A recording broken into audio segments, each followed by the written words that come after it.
Здравствуйте! Сегодня мы поговорим о детях младшего школьного возраста. Это возраст от 7 до 12 лет.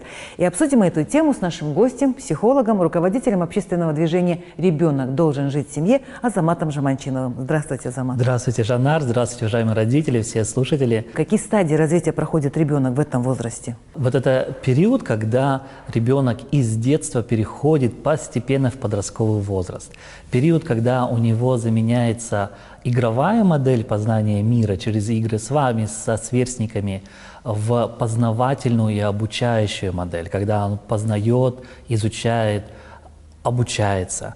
И интересен этот период тем, что у него возникает запрос на больше коммуникации со сверстниками, со старшими, со взрослыми людьми, и уметь это правильно делать. У него возникают вопросы самоидентификации: кто я, кто моя семья, кто я, чем я вообще хочу заниматься, что мне интересно. Это усиление его интересов с точки зрения хобби, с точки зрения увлечений. Это его социализация в общество, период, когда он пошел или идет в школу, когда ему необходимо интегрироваться в новом пространстве, в новом коллективе и уметь это правильно сделать, и занять там свою позицию, чтобы к нему относились уважительно. Это время, возраст, когда он начинает осознавать причинно-следственные связи, когда вот я сейчас сказал определенные вещи, сделал определенный поступок, и я несу за это ответственность. Ну и тут же сразу возникает такой вопрос: какие же особенности есть в воспитании детей именно вот этого возраста? На что стоит родителям обратить внимание? Да, вот тут важно, чтобы родители правильно помогли подготовиться. Но, во-первых, они сами должны быть готовы, потому что школьный период – это период перестройки всего графика родительского, подстройка своего графика, своей работы, своих планов под школьный график ребенка. И родители должны быть готовы к этому психоэмоционально, потому что это дополнительная нагрузка. В какой-то степени это может быть дополнительный стресс, положительный стресс поступления в школу. И родители должны быть к этому готовы, это в первую очередь. Также они должны помочь ребенку, чтобы он умел правильно презентовать себя, рассказать о себе, о своей семье, чтобы поддержать его в увлечениях, которые у него есть. Может быть, даже они нам непонятны, но поддержать его в его хобби, направить его, оказать ему вот это сопровождение. Это время, когда родители должны объяснить, что мы все очень разные, и когда он придет в коллектив, будут дети разные, с разным темпераментом, будут по-разному реагировать на одно и то же, будут разные учителя. И ему, нашему ребенку, надо правильно в это общество интегрироваться. И важный момент, ребенок должен понимать свои границы, что можно по отношению к нему, а что нельзя. И он также должен понимать, а что я могу делать по отношению к другим людям, сверстникам и старшим, а чего нельзя делать, чего нельзя говорить. И, конечно же, это важный период дальнейшего развития эмоционального интеллекта, когда ребенок будет понимать свои эмоции и уметь правильно их выражать, и распознавать эмоции других детей, и правильно их воспринимать. Ну, как вы уже упомянули, дети в этом возрасте начинают ходить в школу. Представляете, была беззаботная жизнь в детском саду, а тут уже режим, школа. Как родителям помочь пережить детям вот этот переход? Да, как мы уже говорили, родители готовятся в первую очередь сами себя к этому периоду и помогают это сделать ребенку. То есть они ему объясняют о том, как вообще устроена школа, о том, как устроен процесс учебный, что его ожидает, чем он будет заниматься. Они ему объясняют, для чего это нужно, то есть сама причинно-следственная связь, когда можно поработать в это время с ребенком и проговорить, а вообще кем бы ты хотел стать, а что тебе нравится из увлечений, и через это показать его будущее и вернуться к настоящему, что вот сейчас ты идешь в школу для того, чтобы это изучать, помочь интегрироваться в учебный процесс. Конечно, по возможности обустроить дома ему удобное место для выполнения домашнего задания, чтобы у него, у ребенка уже наладился график, чтобы был полноценно здоровый сон, чтобы было по возможности полноценно здоровое питание. То есть был режим дня, в который ребенок сможет успешно интегрироваться и сможет успешно заниматься школой. И тут очень важный момент, чтобы родители сказали, что вне зависимости от твоей успеваемости важны твои старания. И ты ценен для нас Даже если у тебя чего-то не получается, мы тебя очень ценим, мы тебя любим и принимаем. И мы готовы тебе помочь, если что-то не получается. Есть вопросы, спроси нас. Если мы не знаем ответов, мы найдем людей, которые эти ответы знают. И тут важно показать ребенку не саму ценность оценок, а ценность получения знаний и использования этих знаний в повседневной жизни. В школу дети, конечно же, очень хотят пойти, торопятся, ждут, уже портфель этот собирают заранее. Но некоторые потом уже, отзанимавшись несколько дней, пропадает у них желание учиться. Вот как родителям помочь мотивировать детей вот учиться в школе? Спасибо, очень хороший вопрос. Когда мы говорим про учебу и когда теряется мотивация к учебе, тут важно, во-первых, понять, почему, что произошло. Это может быть какой-то конкретный предмет, который не получается, а может быть конфликт с учителем или конфликт с одноклассниками.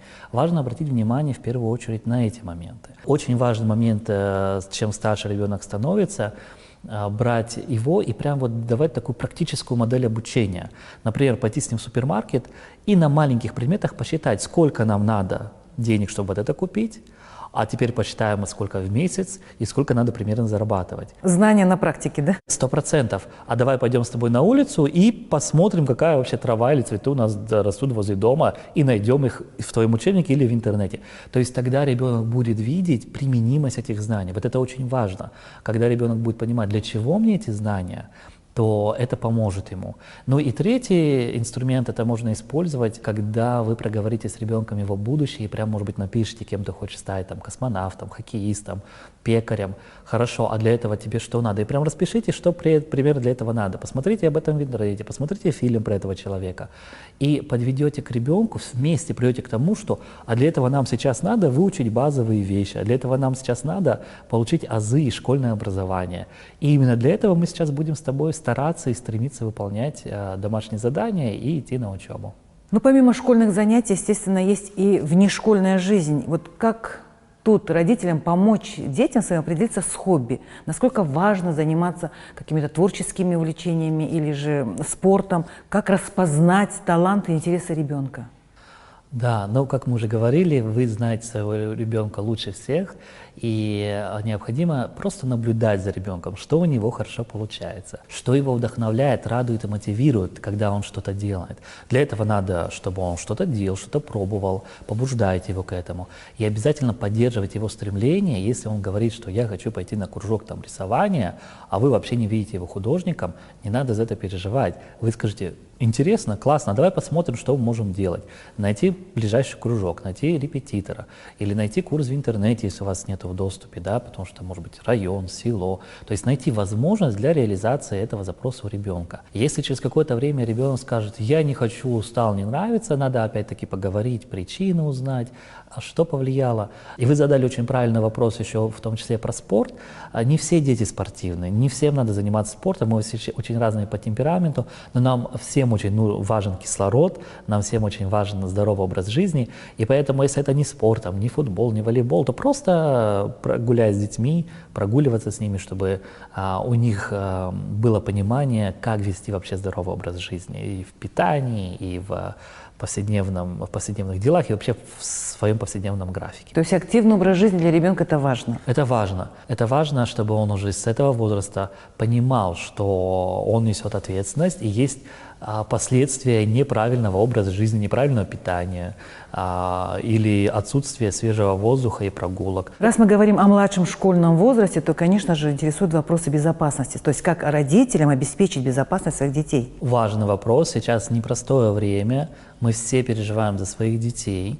И родителю важно научить навыкам ребенка, навыкам безопасного поведения и реагирования на опасность. И это касается улицы, школы, это касается чрезвычайных ситуаций, это касается поведения в интернете, это касается даже просто вот поведения там, с друзьями, с родственниками, с близкими людьми. Потому что мы знаем, что, к сожалению, насилие проявляют это близкий круг людей зачастую. И здесь я хочу рекомендовать и научить одному очень простому упражнению, Упражнение 5 пальцев. Вы можете прямо сегодня спросить своего ребенка: а скажи мне, если с тобой что-то случится, тебе будет печально, тебя что-то огорчит, кто-то тебе сделает больно, кому ты расскажешь, кому ты можешь поделиться, спросите у ребенка. И должно быть минимум 5 людей. Он может назвать вас, братьев, сестер, педагога, психолога в школе, еще кого-то, да, там соседей. Почему 5? Потому что когда он придет к вам, скажет: а вы устали с работы, вы не обратили должного внимания, может быть. А психолог в школе скажет: а приди завтра. А это очень важно. То есть и тогда научить ребенка: не останавливайся. Вот у тебя есть другие люди, пойди к ним. У тебя есть их номера телефонов, давай их запишем. Давай научимся, чтобы ты формулировал правильно свою просьбу, что тебя беспокоит, говори об этом. И тут, возвращаясь все-таки к тому, что мы говорили, возвращаясь к своим границам, чтобы ребенок очень четко знал свои границы, что позволительно по отношению к нему, чужим людям делать, а что непозволительно. Категорически непозволительно прикасаться к интимным частям тела ребенка. У каждого ребенка при этом своя чувствительность к объятиям или там, к рукопожатиям. Может быть, вашему ребенку это неприятно или неприемлемо для вас, вы также можете вести это правило.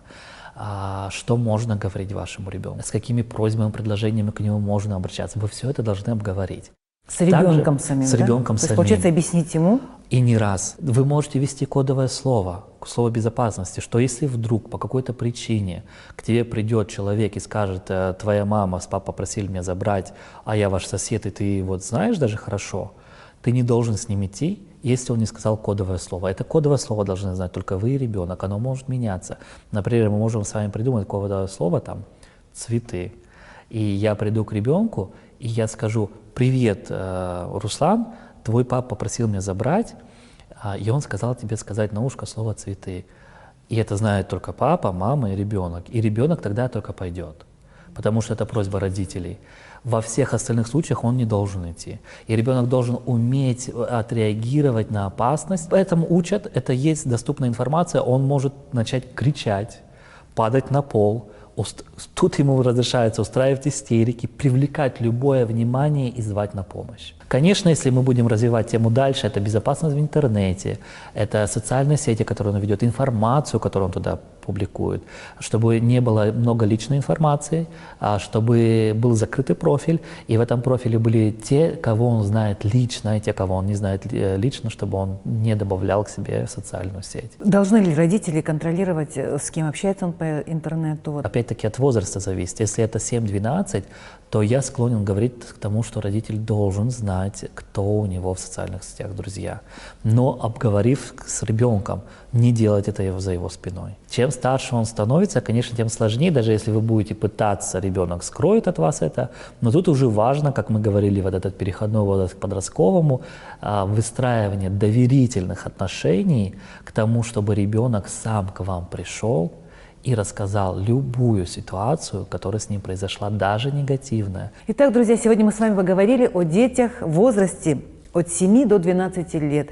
Нашим собеседником был Азамат Жаманчинов, психолог, руководитель общественного движения «Ребенок должен жить в семье». Большое вам спасибо за столь полезную информацию и всего вам доброго. Всего доброго.